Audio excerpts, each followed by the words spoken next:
Greetings everyone. நம்ம டெய்லியும் prelims and mains point of வியூல கரண்ட் அஃபேர்ஸ் ஆர்டிகல்ஸ் பார்த்துட்டே வரும். இன்னைக்கு என்ன ஆர்டிகல் இருக்குது அப்படிங்கிறத பார்ப்போம். ஸோ ஃபர்ஸ்ட் ஆர்டிகலில் ஐஎம்இசியின் மறுமலர்ச்சி ரிவைவல் ஆஃப் ஐஎம்இசி அப்படிங்கிறத சொல்கிறாங்க. ஸோ என்ன சொல்லியிருக்காங்க அப்படிங்கிறத பார்ப்போம். செங்கடல் நெருக்கடி ஐஎம்இசிக்கு கடுமையான நெருக்கடியை கொடுத்துள்ளது அப்படிங்கிறத சொல்லியிருக்காங்க. ஸோ ஐஎம்இசினா என்ன அப்படின்னா நம்ம ரீகால் பண்ணிப்போம். India, Middle East, Europe economic corridor அப்படிங்கிறது தான் இந்த ஐஎம்இசி அப்படிங்கிறது சொல்கிறோம். நம்ம G20 மாநாடில் சைன் பண்ணியிருப்போம். இந்த India, Middle East, Europe economic corridor அப்படிங்கிறது இந்த ஒரு ஒரு ஒரு வழித்தடமாக இருக்க போது இந்தியாவோட ப்ராடக்ட்ஸ்லாம் வந்து நம்ம எடுத்துகிட்டு போகிறதுக்கு அப்படிங்கிறதெல்லாம் நம்ம முன்னாடியே பார்த்துருப்போம். ஓகேங்களா? ஸோ இப்போ இந்த செங்கடலில் அந்த ரெட்சியில் ஏற்பட்டிருக்கக்கூடிய அந்த ஹவுதி கிளர்ச்சியாளர்கள்னால இருக்கக்கூடிய அந்த ஒரு பிரச்சனை ஐஎம்இசி எப்படி அட்டாக் பண்ணுது, எப்படி அஃபெக்ட் பண்ணுது, அது எப்படி நம்ம ரிவைவ் பண்ண போகிறோம் இந்த ஐஎம்இசி ப்ராஜெக்டை அப்படிங்கிறத நம்ம இந்த இடத்துல பார்க்க போகிறோம். ஏன்னா நம்ம G20 சைன் பண்ணியிருப்போம். ஓகேங்களா? ஒரு புரிந்துணர்வு ஒப்பந்தம், மெமராண்டம் ஆஃப் அண்டர்ஸ்டாண்டிங் அப்படிங்கிறத சைன் பண்ணியிருப்போம்.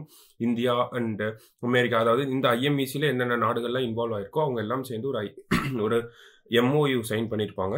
அதுக்கப்புறமா 60 நாளுக்கு அப்புறமா நம்ம எல்லாரும் சேர்ந்து மீட் பண்ணி ஒரு ரோட் மேப் போடலாம் அப்படிங்கிறத சொல்லியிருப்பாங்க. என்ன மாதிரியான விஷயங்கள், எப்படி இன்ஃப்ராஸ்ட்ரக்சர் டெவலப் பண்ண போகிறோம் அப்படிங்கிற விஷயங்கள் எல்லாம் ஒரு 60 டேஸ்க்கு அப்புறமா பண்ணலாம் அப்படிங்கிறத இந்த MOU சொல்லியிருப்பாங்க. இருந்தாலும் இந்த 60 டேஸ்க்கு உட்பட்டு அதுக்குள்ளேயே இஸ்ரேல் ஹமாஸ் போர் அப்படிங்கிறது தொடங்கப்பட்டனால இன்னமும் இந்த ஒரு மீட்டிங் அப்படிங்கிறது நடக்கல. ஸோ இப்போ இந்த மாதிரி ஒரு ஸ்டாக்னண்ட்டாக இப்போ ஐஎம்இசி அப்படிங்கிறது இருக்குது. அதை எப்படி நம்ம ரிவைவ் பண்ண போகிறோம், என்னெல்லாம் இந்த ஐஎம்இசி சக்ஸஸ்ஃபுல் ஆகிறதுக்கு தேவைப்படும் அப்படிங்கிறத இந்த இடத்துல சொல்லியிருக்காங்க. ஓகேங்களா? ஸோ வேறு என்ன சொல்ல வராங்க அப்படின்னா, காசா போர் முடிவுக்கு வந்தாலும் சவுதி அரேபியாவும் இஸ்ரேலும் தங்கள் உறவுகளை சீராக்க பல ஆண்டுகள் ஆகும் அப்படிங்கிறத சொல்லியிருக்காங்க. ஸோ நம்ம நேற்றே பார்த்துருந்தோம், ஹமாஸ் வந்து இஸ்ரேலை அட்டாக் பண்ணுறதுக்கு ஒரு முக்கியமான காரணம் என்னவா இருந்துச்சுன்னா, இஸ்ரேலும் சவுதி அரேபியாவும் ஒரு டிப்ளமேட்டிக் ரிலேஷனை ஸ்டார்ட் பண்ண போகிறாங்க அப்படிங்கிறதா இருந்துச்சு. ஸோ அப்போ அந்த டைமில் வந்து ஒரு டிப்ளமேட்டிக் ரிலேஷன்ஷிப் அவங்க ரெண்டு பேர்த்துக்கும் உண்டான உறவுகள் அப்படிங்கிறது நல்லா இருந்துச்சு. ஸோ அந்த ஒரு பேக்ரவுண்டில் தான் நம்ம ஐஎம்இசி அப்படிங்கிறதே சைனும் ஆயிருக்கும். சரிங்களா? ஆனால் இப்போ காசாவில் நடக்கிற போர், அங்கே நடக்கக்கூடிய அந்த பாலஸ்தீனில் இருக்கக்கூடிய மக்கள் அவ்வளோ பேர் இறந்துட்டு இருக்காங்க. ஸோ இதில் அவங்க எல்லாரும் இஸ்லாமியர்களாக இருக்காங்க. இது சவுதி அரேபியாவை அஃபெக்ட் பண்ணுது. இதனால இந்த இஸ்ரேல் சவுதி அரேபியா ரிலேஷன்ஷிப் அப்படிங்கிறது இன்னும் கொஞ்ச நாளைக்கு நார்மலைஸ் ஆகிறதுக்கு வாய்ப்பே இல்லை அப்படிங்கிறது தான் வேர்ல்டு இன்டர்நேஷனல் பாலிடிக்ஸ் சொல்றது. ஓகேங்களா? ஸோ அது கரெக்டான விஷயமும் கூட. ஸோ இப்படி இஸ்ரேலும் சவுதி அரேபியாவும் அவங்க உறவுகள் பாதிச்சுது அப்படின்னா நமக்கு அது ஐஎம்இசியும் பாதிக்கும் அப்படிங்கிறத நம்ம இந்த இடத்துல புரிஞ்சுக்கணும். சரிங்களா? அடுத்தது, சவுதியில் உள்ள அல் ஹதீதாவை இஸ்ரேலில் உள்ள ஹைஃபாவுடன் இணைப்பது ஐஎம்இசியின் மையத்தில் உள்ளது அப்படிங்கிறத கொடுத்துருக்காங்க. ஸோ இந்த ஐஎம்இசி இந்த ப்ராஜெக்டோட முக்கியமான விஷயமே என்னன்னா, ஹைஃபா போர்ட்டையும் அல் ஹதீதா போர்ட்டையும் இணைக்கிறது தான்.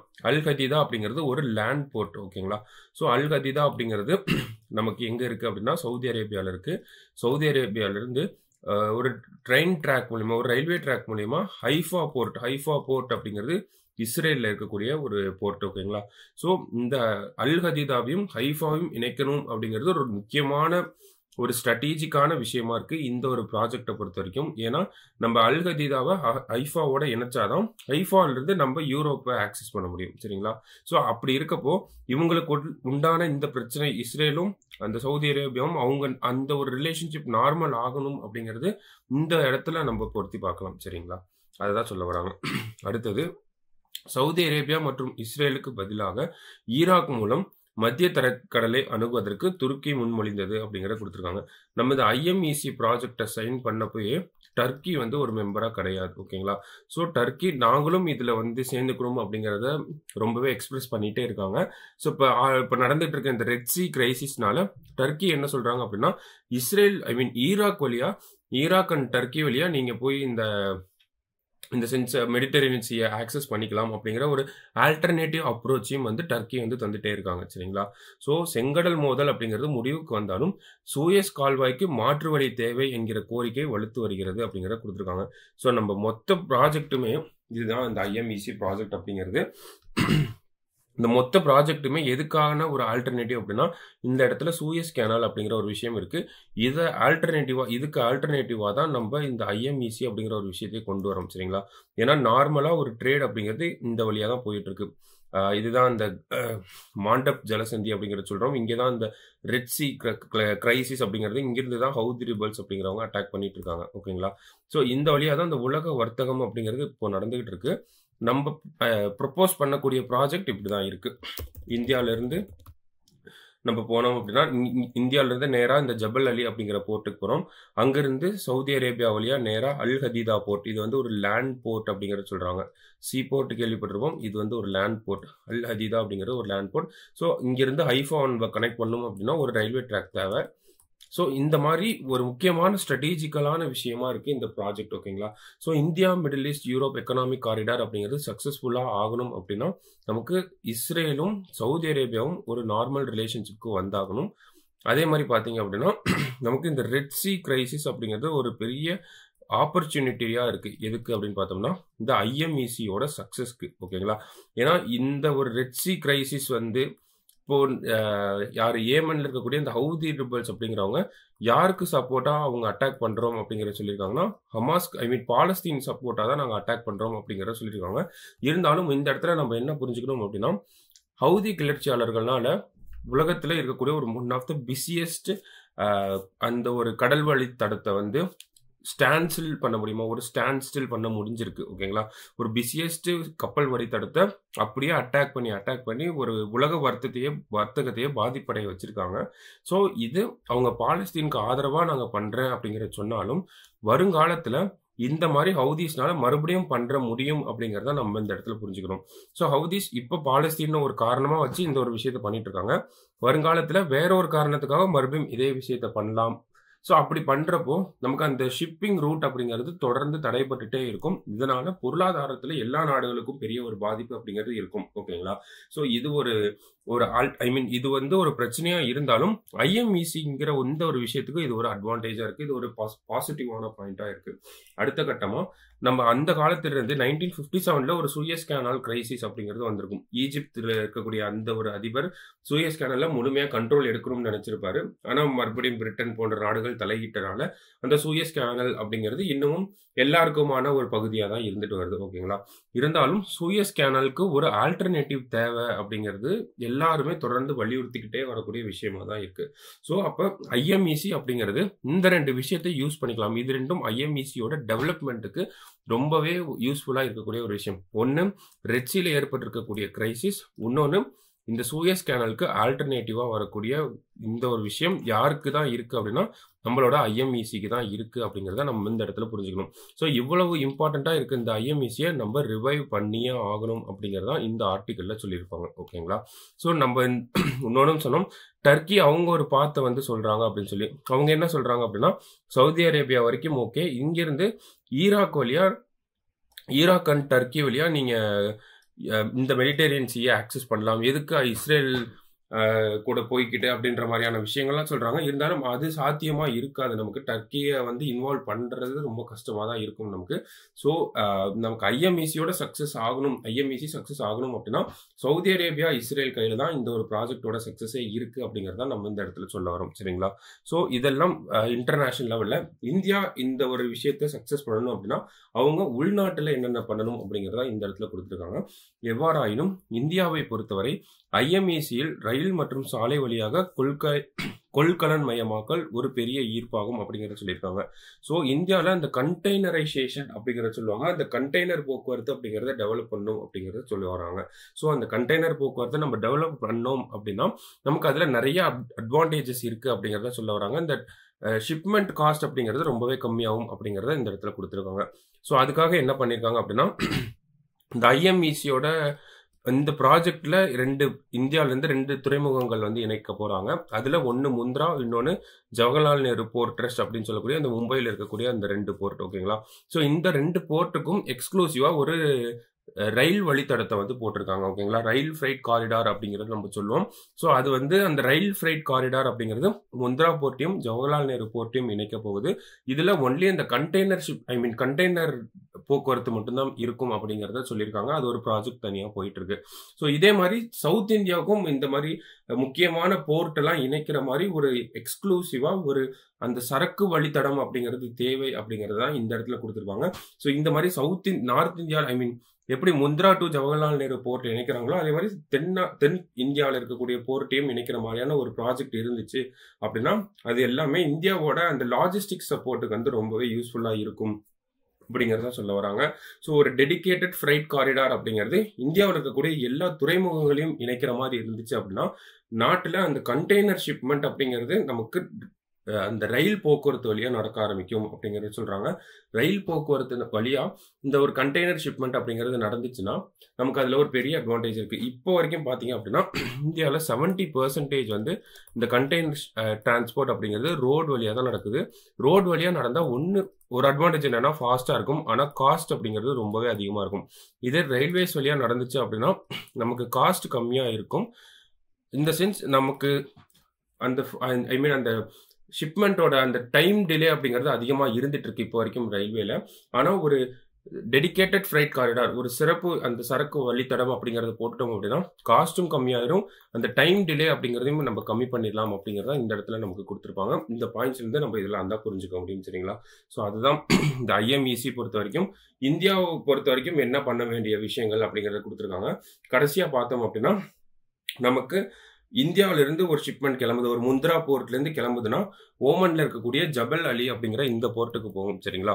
ஸோ இந்தியாவில் இருக்கக்கூடிய இந்த முந்த்ரா போர்ட்டும் சரி, ஜபல் அலி போர்ட்டும் சரி, இவங்கனால நிறைய கண்டெய்னர்ஸை ஹேண்டில் பண்ண முடியும், அந்த கூட்ஸை வந்து நிறைய ஹேண்டில் பண்ண முடியும். ஆனால் அதுக்கு மாறாக இருக்கிறதா இந்த ஹைஃபா போர்ட் அப்படிங்கிறது. ஹைஃபா போர்ட்னால நிறைய கூட்ஸை வந்து ஹேண்டில் பண்ண முடியாது, அதுதான் இந்த இடத்துல கொடுத்துருக்காங்க. ஸோ அதுக்கு என்ன பண்ணணும் அப்படின்னா இந்த ஐஎம்இசியோட சக்ஸஸில் இந்த ஒரு பகுதியும் நம்ம அட்ரஸ் பண்ணி ஆகணும் அப்படிங்கிறத சொல்லியிருக்காங்க. அதாவது ஐஎம்இசியை நம்ம சக்ஸஸ் பண்ணணும் அப்படின்னா முந்த்ரா போர்ட், அந்த ஜவஹர்லால் நேரு போர்ட்டு, இந்த சைடு இருக்கக்கூடிய இந்த ஜபல் அலி போர்ட்டு, இவங்கனால நிறைய கூட்ஸை ஹேண்டில் பண்ண முடியும். ஆனால் ஹைஃபா போர்ட்டில் அந்த ஒரு கெப்பாசிட்டி அப்படிங்கிறது இல்லை. ஸோ ஹைஃபா போர்ட்டை நம்ம எக்ஸ்பேண்ட் பண்ணி ஆகணும் அப்படிங்கிறதையும் இந்த இடத்துல சொல்லியிருப்பாங்க. சரிங்களா? ஸோ இது எல்லாமே இந்த மொத்த ஆர்டிக்கலுமே எதை பேஸ் பண்ணி இருக்கு அப்படின்னா ரெட் சீல ஒரு கிரைசிஸ் நடந்துட்டு இருக்கு. இப்போ ஒரு கிரைசிஸ் அப்படிங்கிறது இந்த ஹவுதிகளால் நடந்துகிட்டு இருக்கு. இது பாலஸ்தீனுக்கு சப்போர்ட்டா பண்றாங்க அப்படிங்கிறது இருந்தாலும் ஃபியூச்சர்லயும் இதே மாதிரியான வேற ஒரு காரணத்துக்காக ரெட் சீல மறுபடியும் இந்த ஒரு சரக்கு வழித்தடத்தை வந்து நம்மளால தடுக்க முடியும், ஹவுதிகள்னால தடுக்க முடியும் அப்படிங்கிற ஒரு அச்சம் இருந்துட்டே தான் இருக்கு.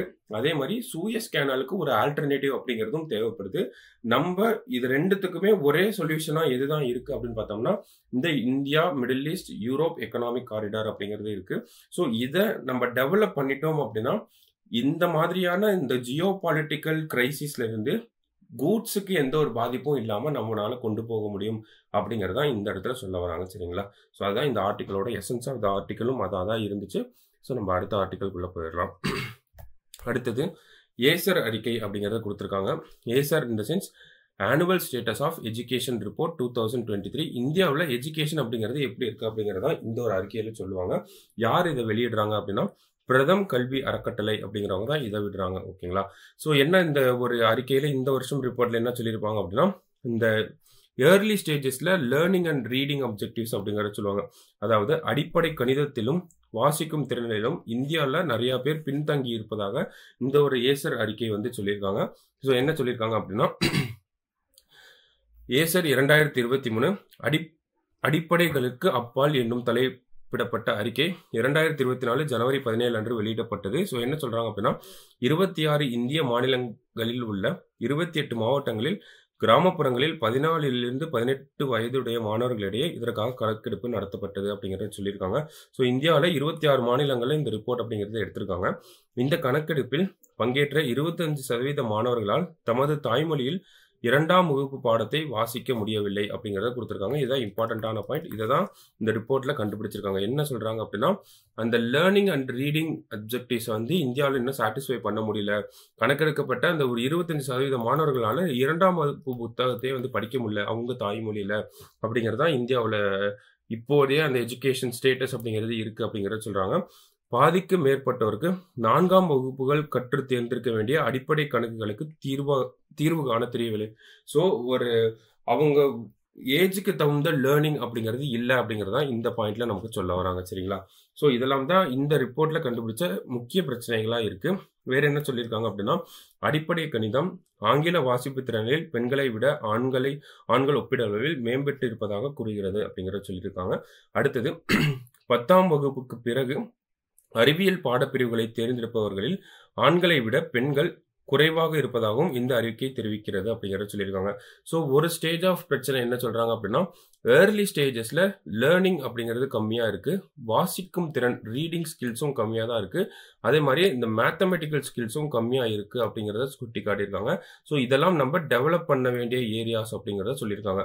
So early stage of reading writing and அந்த மேக்ஸ் ஸ்கில்ஸ், இதுக்காக தமிழ்நாடு அரசு ஒன்று பண்ணியிருக்காங்க, எண்ணும் எழுத்தும் திட்டம். அதெல்லாம் வந்து இதை ஃபோக்கஸ் பண்ணி தான் இருந்திருக்கும். ஓகேங்களா, இந்த ஏர்லி ஸ்டேஜஸ்ல ரீடிங் ரைட்டிங் அந்த மேக்ஸ் அவங்க வளர்ச்சிக்கு தகுந்த எந்த வயசுல இருக்காங்களோ அந்த வயசுக்கு உண்டான கல்வியை கொண்டு வரணும் அப்படிங்கிறது தான் இந்த ஒரு முதல் 2 பாயிண்ட்ல வந்து சொல்லியிருப்பாங்க. நமக்கு அடுத்தது என்ன சொல்றாங்க அப்படின்னா, இந்த ஆண்களுக்கும் பெண்களுக்கும் இருக்கக்கூடிய அந்த வித்தியாசங்களை சொல்லியிருக்காங்க. ஸோ இந்த சென்ஸ் இப்போ அறிவியல் பாடப்பிரிவை யாரு அதிகமாக சூஸ் பண்றாங்க அப்படின்னு பார்த்தோம்னா ஆண்கள் தான் சூஸ் பண்றாங்க, பெண்கள் கம்மியாக இருக்காங்க அப்படிங்கிறத சொல்லியிருக்காங்க.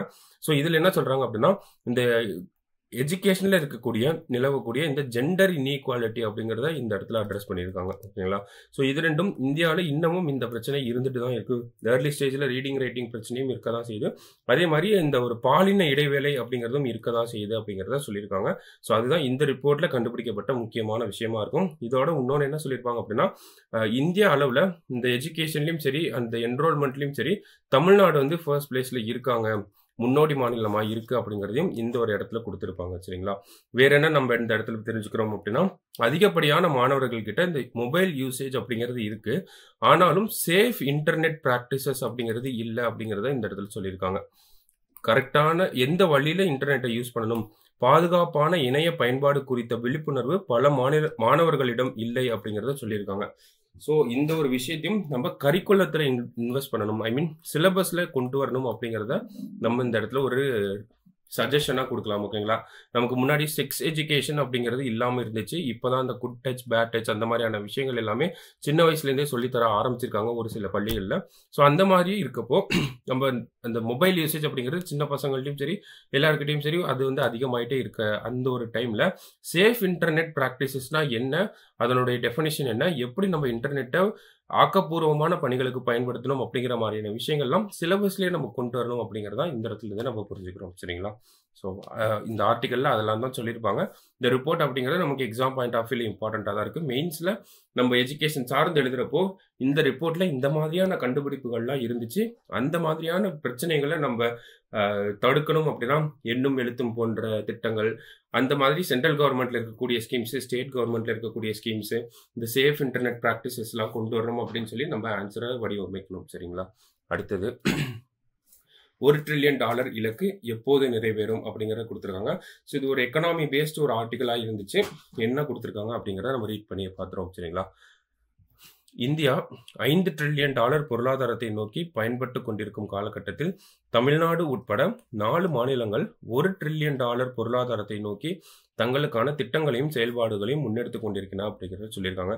ஸோ தமிழ்நாடு 2030க்குள்ள $1 trillion எக்கானமியா ஆகணும் அப்படிங்கிறது ஒரு டார்கெட் வச்சிருக்காங்க. இந்தியா 2025க்குள்ள $5 trillion எக்கானமியா மாறணும் அப்படிங்கிற டார்கெட்லாம் வச்சிருக்காங்க. ஸோ இந்தியா லெவலில் $5 trillion எக்கானமி அச்சீவ் பண்ணணும்னா அதுக்கு ஒவ்வொரு மாநிலங்களும் தனித்தனியான டெவலப்மெண்ட் அப்படிங்கிறது தேவைப்படுது. அதனால சில மாநிலங்கள் அவங்களுக்குன்னு ஒரு டார்கெட்டை வச்சிருக்காங்க. அதில் குறிப்பாக தமிழ்நாடு அப்படின்னு பார்த்தோம்னா $1 trillion எக்கானமியை 2030க்குள்ள அச்சீவ் பண்ணும் அப்படிங்கிறத சொல்லியிருக்காங்க.